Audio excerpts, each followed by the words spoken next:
Hello everyone and welcome back to Saibu Coco or Wowo or Wowie or whatever the hell it's called. Welcome back to Chewbacca Farms. That's what I call it because I can't pronounce the other one.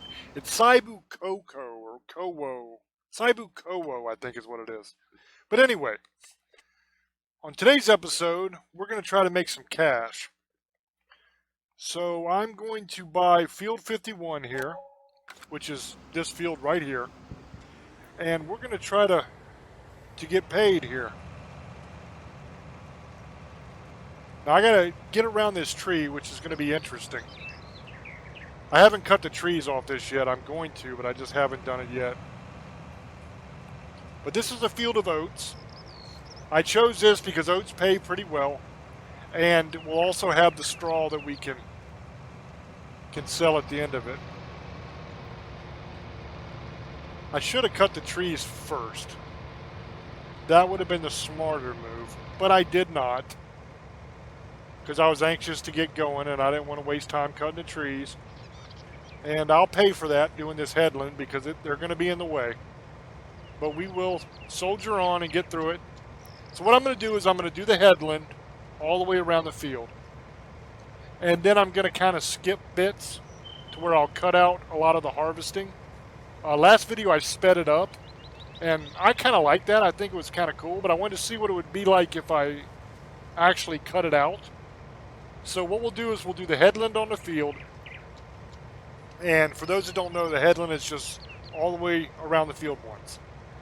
So once we do the first lap, then I will cut and I'll be back with you when the harvester is full and ready to be emptied.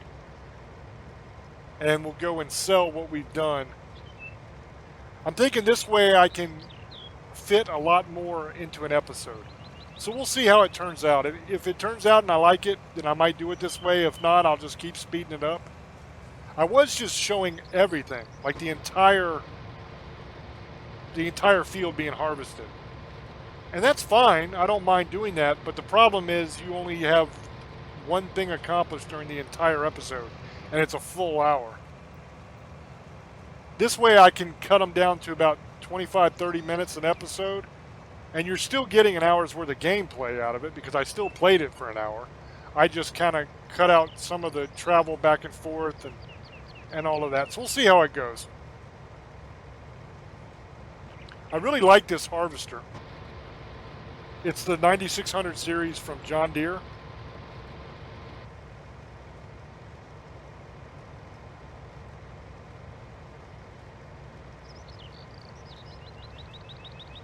The only problem I see with it is I don't know which header I can use for the corn and the sunflowers. Because none of the headers that are available to purchase for that say they're for the 9600. Now this header here that I can use for all the cereal crops is also not for the 9600. But this is a mod that I always use that folds up on itself and it can be used with any harvester. But I don't have anything like that for the corn or the sunflowers, so it's going to be interesting when I buy one of those, trying to figure out which one actually works. It's probably going to be a process of going through and buying one and trying it, and if it won't attach, then selling it back, buying another one and trying it. And then once I figure out which one is the one I can use, then I will just simply reload the game and then just buy that one. That's probably what I'm going to have to do. I'm hoping that there's one header at least that I can buy that will work for this. This is a mod that I downloaded, and I did not see a header that went with it when I downloaded it. And I'm afraid that there's not going to be a corn header that I can use. If that's the case, I'll have to buy a different harvester. But we'll see. But that is the end of the headland. So I will cut away and I'll be back with you when it's time to empty the harvester. Alright, we are almost done with the field. We're just wrapping up here. And as you can see, it holds a hell of a lot. I mean, it held this whole field. So once I finish this little bit right here, I will bring my trailer over and empty it, and then we'll take it and sell it. I'm thinking I'm probably going to take it over to the grain mill. That's where the price is the best, I believe. Let's check and make sure what the price is going to be for oats. Yeah, it's looking like the grain mill is the place to go. So the grain mill is located, or is the grain elevator, I'm sorry, is located right down there in the bottom right. So that's where we're going to head. All right, we have arrived, and we are going to sell our oats here.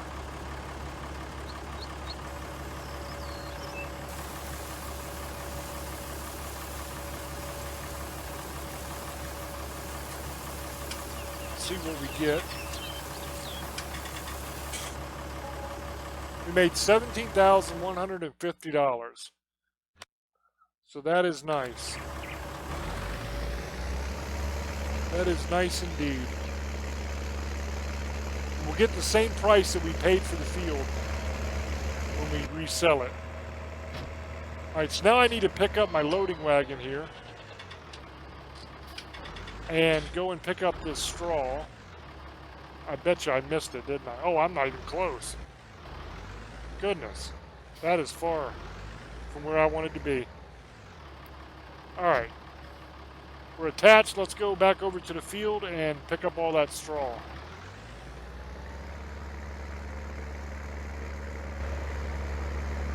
Alright, we are back here at the field, and we're just going to roll and pick up all this straw. I don't know if I'm going to show all of this process, but I'll show a good amount of it. Because it's going to be a couple loads that I'm going to have to do. Because I doubt very seriously I can get it all in this wagon. Because this is a very small wagon. But we'll do one full load.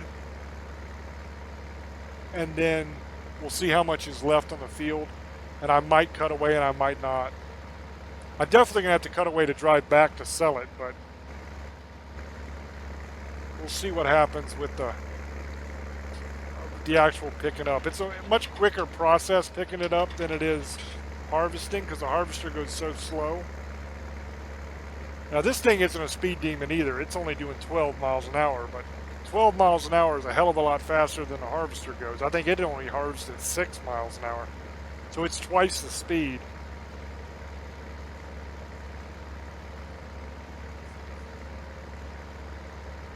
A lot of people don't bother with the straw. They think it's a waste of time. Me, I like picking it up. The way I look at it, it's another thing you can make money off of on the field. And if you plan on running pigs or cows, you're going to need it.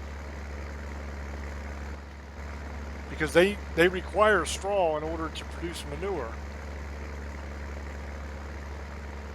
And if you want to use manure to fertilize your fields, or if you want to just sell it, you have to have straw. And straw is a byproduct from the harvest, so it's not like you have to do anything special to get it. It just is there because you harvested it. Now you can turn it off so that it doesn't produce the straw, that it'll produce a dust instead, but I say why not go ahead and let it pile up here and pick it up and sell it or keep it. I'm going to be selling this, but I will keep it eventually when I have animals that require it. So we are almost full. So we're going to head back over to the farm and sell this straw at our Sell Anything mod.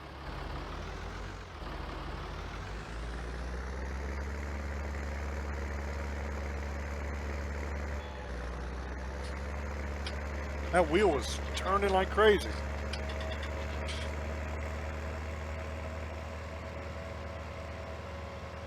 Alright, I'll see you when I get there.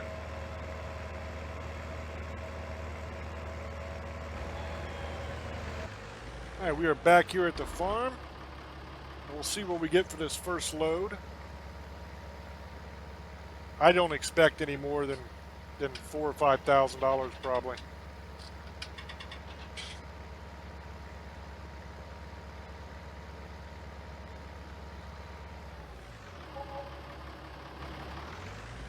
$2,614. Substantially less than I was thinking. But you get a couple loads off of this field, so we'll make about $5,000 extra from the straw. In the grand scheme of things, $5,000 is nothing. All right, we are back with our second load. And we'll probably clear about the same amount we did last time. Probably another 2,500, 2,600, something like that. So we've made $5,000 from the straw so far, if the amount is around the same amount. And it is. So we've made about 5,200 bucks extra just from picking up the straw. Alright, this should be the last load, so I'm going to go ahead and let this one run. We are just over $5,000 of straw off the field. We made $17,000 on the oats. So that puts us at a $22,000 profit so far. Plus we'll have this load, which will be another maybe $2,000, depending on how close to full I get. Probably around 1,500, I would guess, but we'll see. I'm not sure how much it's going to be because I don't know how much straw I'm going to have, but so that should put us somewhere in the ballpark of close to $25,000 profit off this field. And then when we sell it back, we'll get exactly what we paid for it. So all that money will be back with us. Plus we'll have made $25,000 off this process. So that's not a bad day's work. I know I'm always happy when I make $25,000 in a day. I don't know about you, but that's a good day. I've had days where I've opened up my emails and stuff and seen what my sales were, and I was just blown away. I remember when I first started selling novels, I couldn't believe when it started to take off the numbers that I was seeing. It was insane. You know, you open up an email from the printer that says that Walmart just ordered 25,000 copies or something, and you're like, whoa.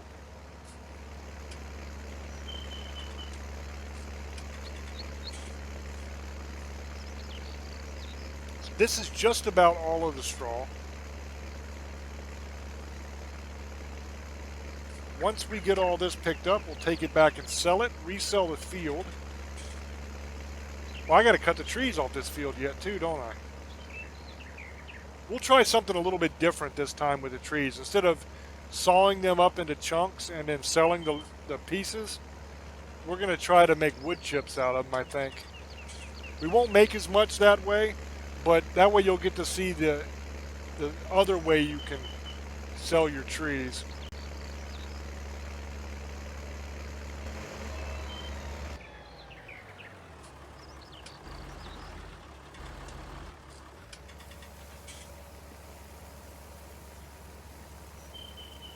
Because the problem is, it takes a while to process on full tree.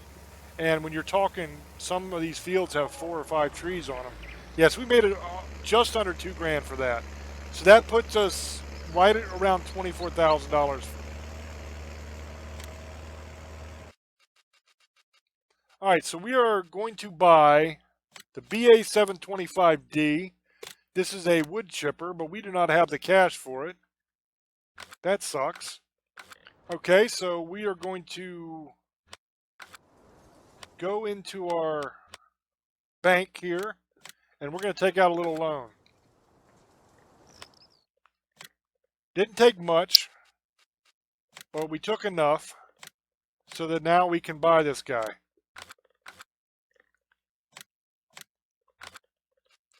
Now we're going to lose money on this deal, I guarantee it, because I just bought this. I should have leased it. I don't know why I didn't lease it. That was dumb. But I'm probably not going to hold on to it for very long. I will be selling it back after this episode, probably, to be honest with you. Maybe I'll do one more episode with it, but probably after this episode, that'll be all. I don't mind cutting the trees and processing them. It's kind of fun and relaxing for me. All right, we are back here at the field. And as I was saying, I don't mind the cutting of the trees and everything. It's relaxing, but it takes a long time. And it eats up the majority of an episode. And if I had a piece of machinery that could just cut them down and be done with them and not have to do anything else, that would be much better. All right, we have got to go into our settings here, and we've got to turn automatic engine start off. That way this thing keeps running when I get out of it. Because otherwise, as soon as you leave it, it turns off and it doesn't continue to run. So every time you want the wood to go through it to get chipped up, you got to get back in it, which sucks.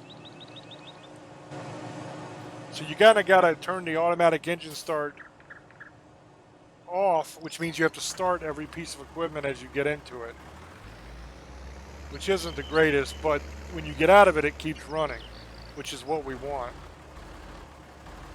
So you bring your trailer over and you sit it here underneath that pipe, and then you just start cutting. We'll start with this tree. No, we won't, because we don't own that land apparently. That's a little bit too far off. Can I cut this one down? Yep, this one is available. Alright, so we'll start with this tree then. It's going to be a little bit of a jog to get back to the machine, because this is not the tree I wanted to start with, but that's okay.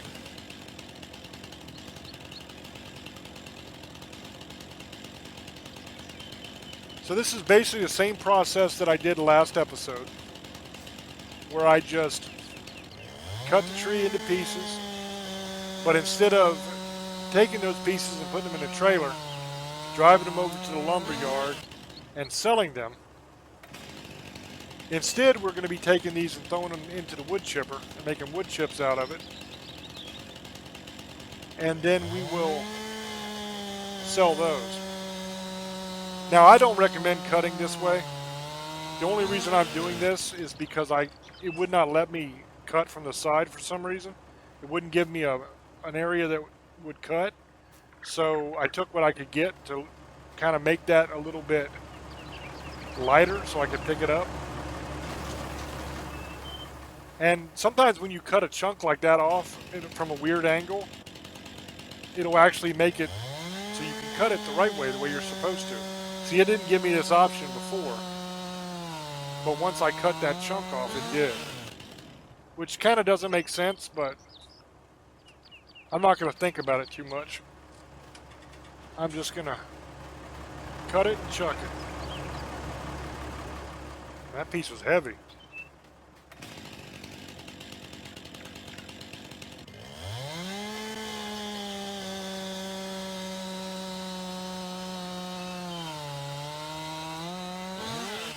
Now, I've seen people on this game, when they're cutting wood, they will cut tiny slivers, like almost paper-thin slivers.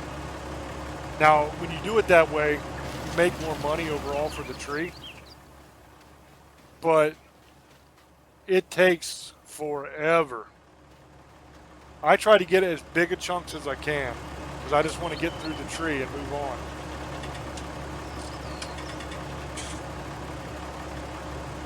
Why won't this go? See, the belt starts way up here. That's the only problem with this machine.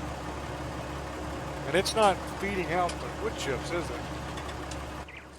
Am I parked too far away? Some of them went in. I'm going to go ahead and readjust just in case. There we go. It started to come out there, so that works. Back to work.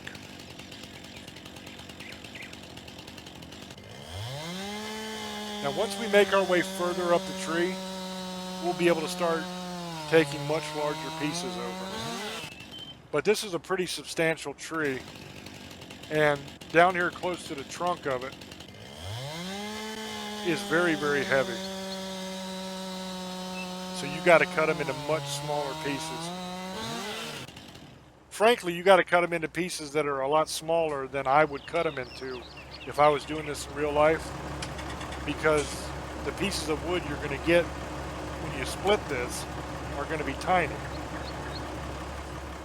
Now that's fine if you have a smaller wood stove that only takes smaller pieces of wood, but I have a big wood stove, so I can take much larger pieces. And the majority of people you sell to, they don't want the tiny pieces, they want bigger pieces.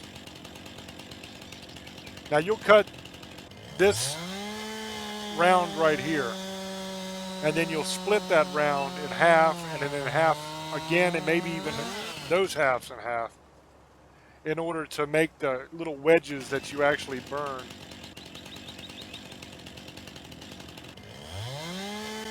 Still too heavy.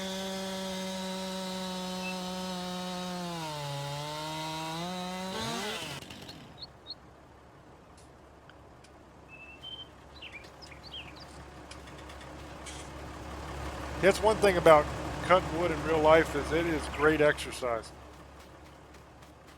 It will really build your strength up, because one, you're cutting fairly large pieces of wood, so they are very heavy to pick up and move around, some of them. And then you're also swinging a splitting maul, which is going to weigh anywhere from, like a small one might be around 6 pounds, all the way up to 12 pounds or more for a larger maul. And you're swinging that over and over and over again, over your head and down, over your head and down.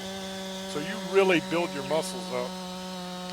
Now you're not going to look like a bodybuilder. You're not going to be all defined and cut and all that. But you'll definitely put on some bulk, and your strength will go way up. And what I love about it is, not only is it a great workout, so you're getting your exercise in, you're taking care of yourself, but also when you're finished with it, you have something to show for it. You have wood that you can burn in your wood stove or your fireplace. If you go to the gym, you might ride that bike for an hour, or run on the treadmill for an hour or something, but when you're done, you're in the same damn place you were when you started. You didn't get anywhere. And I don't know, it kind of strikes me as silly to run in place for an hour, or to ride a bike for an hour and never leave the spot you were sitting at. I prefer my exercise to actually accomplish something. So I try to cut wood and to go out and cut down brush, stuff like that, mow, and do those kind of things, yard work and different chores like that are hard work, and they give you a good workout, but they actually accomplish something at the end of it. Plus, I just really enjoy this kind of stuff. I always have. I was kind of brought up doing this, so I mean, we grew up in the military, but every year I would come back home here to the mountains, and Grandpa always sold wood my entire life. And my Uncle Billy sold wood too when he got old enough. So every time we came home, it was around Thanksgiving to visit, and I would always go out and cut wood with them. And once I moved back here for good, this is how I made my money, is by helping sell wood and doing construction and paint and stuff like that with them. Because Grandpa also had a painting / handyman business. And that's how we would make our money. I'd never been the kind of person that was able to take orders very well from people, so I didn't do too well at normal jobs. I mean, I've had a lot of them. I was a forklift driver. I've done all kinds of things, but I always had trouble with authority, and I had trouble with having a boss that told me what to do. But the nice thing about working for yourself or working with family is you have a lot more leeway to just be you and not have to to be somebody you're not. Because you can't really be yourself at work if you have a normal job. You kind of got to be the better version of yourself. It's the same version of you that you show when you're on a date with a lady that you haven't been out with a whole bunch of times.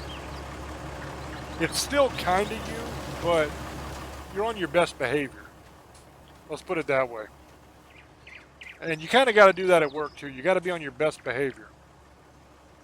I don't like being on my best behavior. I like being myself and just doing whatever the hell I want to do.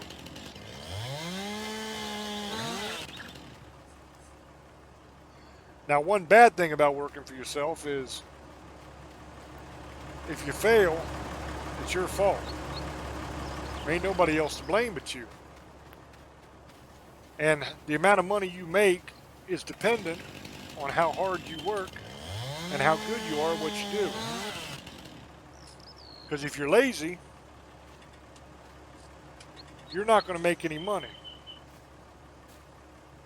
Because you have to be self-motivated. And if you don't make any money, then you can't pay the bills. You can't afford your truck payment, and your woman will leave you because you're broke. And nobody wants that. There is a lot of security with working for somebody else. We're about 3/4 of the way full there. But it's nowhere near as fulfilling. When I've had jobs in the past, I always felt trapped. You always watch the clock and you don't want to be there. And you kind of dread going in, you know. When it's time for you to go to work, you're like, oh man, I don't want to go to work tonight. This sucks. But when you work for yourself, you don't have that problem because you're doing something that you like to do. Now, if you're working for yourself and you're not doing something you like to do, you really need to get your head examined. Because why the hell would you be doing something you don't want to do if you're working for yourself? That doesn't make any damn sense. Pick something you like. But most times you're going to be doing stuff that you actually enjoy doing, so it's not going to be the same where you hate going to work. You're going to enjoy being at work. You know, like now I enjoy what I do. I write books, and I do a radio show, a paranormal radio show, where I talk about monsters and ghosts and demons and mysteries and stuff like that. And it's a hell of a lot of fun. I really enjoy it. I love researching. I love the subject matter I talk about. And I love doing what I do. So even though I work extremely hard, I put in a hell of a lot of hours. It's not like I'm actually working. I'm having fun because I'm doing what I love. Now this here, what I'm doing, just playing video games and chatting with you, is not what I do for a living, really. This is something I do for fun. I love playing video games. I always have. I started with the Atari. Actually, I started even before Atari because I started with Pong. When Pong was the game. You hooked it up to your TV and it was just Pong. That was before Atari even came out. Then I had the Atari computer, and I had the Atari 2600, the Atari 7800. And it was funny because the day we bought the Atari 7800, we got it home and we turned the TV on, and we were in the process of hooking it up to the TV. And a commercial came on for the first Nintendo. The Nintendo Entertainment System. And it was amazing. I mean, it showed Mario, and it was beyond anything I'd ever seen. And we had literally just bought the Atari 7800 for $200. And Dad turned around, went back to the store, and paid another $200 to buy me and my brother the Nintendo Entertainment System. Dad was a superhero that day. I fell in love with that system. It was the greatest thing I'd ever played.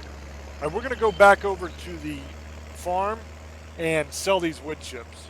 But as I was saying, Dad was a superhero that day. That was the most epic thing that a father could ever do. And that was the day that I truly fell in love with video games. I loved the Atari. The Atari was awesome for what it was, and I played a lot of it. But video games took a major step up with the first Nintendo. It was just amazing.